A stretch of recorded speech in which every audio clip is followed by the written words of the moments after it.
महाराष्ट्र के हज कमेटी के कार्यालय में केंद्रीय अल्पसंख्यक कार्य मंत्री मुख्तार अब्बास नकवी ने कोविड कॉल के बाद हो रहे हज यात्रा को लेकर मुंबई के सीएसटी हज हाउस में एक कार्यक्रम में मुख्य अतिथि के तौर पर पहुंचकर 2022 से संबंधित गाइडलाइन को लेकर हज यात्रियों को जानकारी देते हुए कहा कि पिछले 2 साल से कोरोना के कारण भारतीय हज यात्रा पर नहीं जा पाए थे। हमारी कोशिश है कि 2 वर्षों बाद भारतीय मुसलमानों को इस यात्रा का भरपूर मौका मिला है, जिसे लेकर सरकार हज यात्रियों के साथ है।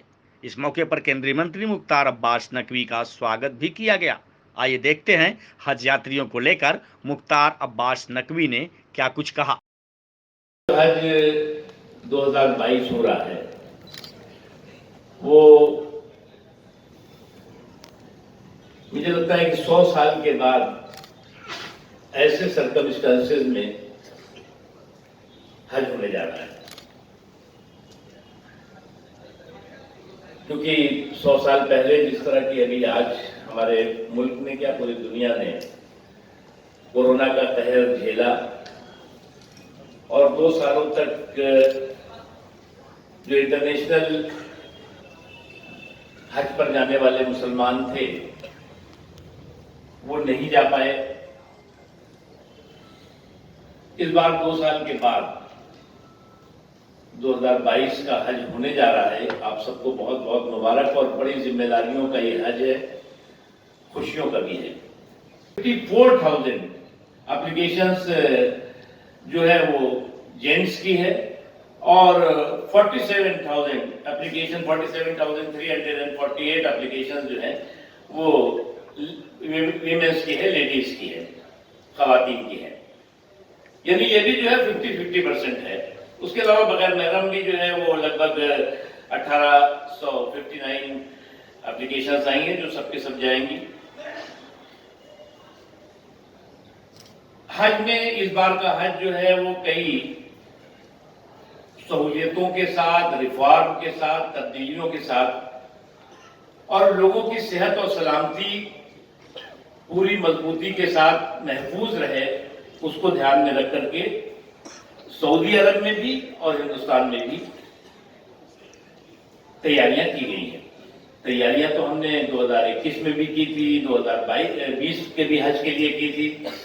हमने तैयारियों को, आप सब लोगों में से बहुत से लोग उस वक्त जो है वो सारे प्रोसेस हमने किए थे और दुआ भी कर रहे थे, उम्मीद भी कर रहे थे कि हज हो जाए।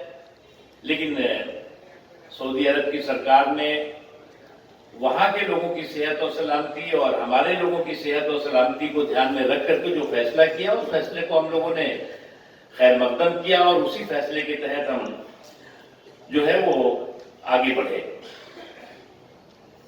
हमारा बायलैटरल एग्रीमेंट इस बार हो गया है। इम्बार्केशन पॉइंट्स जो इस बार पूरे मुल्क में हमने स्पेशल सर्कमस्टेंसेस में इम्बार्केशन पॉइंट भी हमने जो है वो 10 इम्बार्केशन पॉइंट्स किए हैं और ये 10 इम्बार्केशन पॉइंट जो है Honorable Minister, Minority Affairs, Mukhtar Abbas Naqvi ji, Honorable CEO, All India Hajj Committee, as for All India Hajj Committee member, I am Mahfooza Khatun from West Bengal. I was a delegate for 2 times in West Bengal Assembly. I won and cordial congratulations to everyone who are present here. हम सभी जानते हैं कि खादिम और हिजा के duty and responsibility के बारे में, फिर भी ये ट्रेनिंग बुलाने के मकसद ये है कि और कैसे हम सब मिल के ये पवित्र काम में सक्सेस पा सके। सभी खादिमुल हिजा हज कर चुके हैं, आप सबका अच्छी तरह से ऑलमोस्ट सब कुछ पता है। मुझसे ज्यादा ही आप लोग जानते हुए ज्यादा कुछ नहीं बोलूंगी, सब कुछ ऑलरेडी समझाया गया है आप लोगों को। और भी बहुत सारे इन्वाइटी है बोलेंगे। मैं यही बोलूंगी कि अल्लाह सभी खादिमुल हिजा को हेल्दी रखे ताकि आप सभी ने ये नेक काम में सफल हो सके, मुकम्मल हो, इतने अच्छे ढंग से हो कि हाजियों को कहीं भी तकलीफ न हो, न यहाँ से रवाना होते समय हो, न वहाँ पर हो। इसकी जिम्मेदारी हमारी सबकी सामूहिक जिम्मेदारी है, ये कलेक्टिव रिस्पॉन्सिबिलिटी है। इसको हम सब मिल करके जिस प्रकार से हमारी टीम ने ये सारा इंतजाम किया है और जिस प्रकार से इंस्ट्रक्शन शुरू से ही हमारे कैबिनेट मंत्री मुख्तार अब्बास नकवी साहब देते आ रहे हैं कि सारा काम विद इन टाइम बिल्कुल प्रॉम्प्ट तरीके से करना है।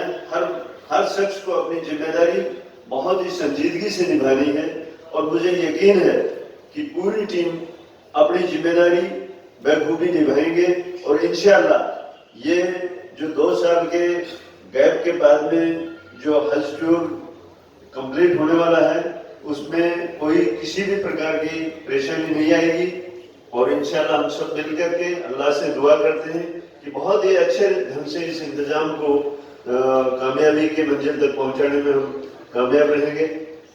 ज्यादा बात लंबी न करके मैं अल्लाह से फिर से दुआ करता हूं कि ये काम इतना जिम्मेदारी से हम लोग सब करें कि सुकून से हाजी जिस प्रकार से खुशी खुशी घर से रवाना हो उसी प्रकार से पूरे हज के सारे अरकान पूरे करके अपने घर लौटे और इसमें पूरे मुल्क का एक नाम रोशन हो। इसी के साथ मैं मेरी बात को पूरी करता हूँ। खुदा हाफिज़।